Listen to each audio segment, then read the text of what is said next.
एका गंभीर विषयावर मला आज बोलायचं आहे, जो आपल्या सर्वांना कुठेतरी त्रास देतो.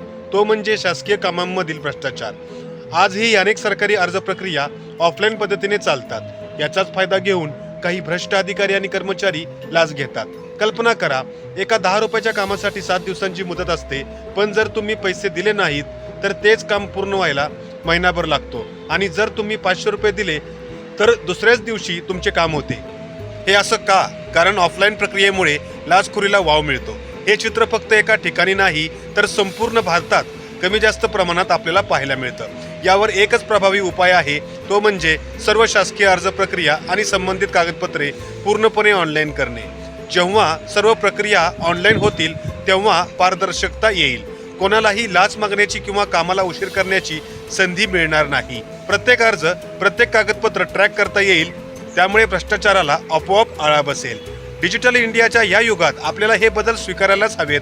ऑनलाईन प्रक्रिया म्हणजे वेग, सुलभता आणि भ्रष्टाचार मुक्त कारभार. चला, या बदलासाठी आपण सर्वजण एकत्र येऊया आणि एक भ्रष्टाचार मुक्त भारताच्या दिशेने एक पाऊल टाकूया. जय हिंद, जय भारत.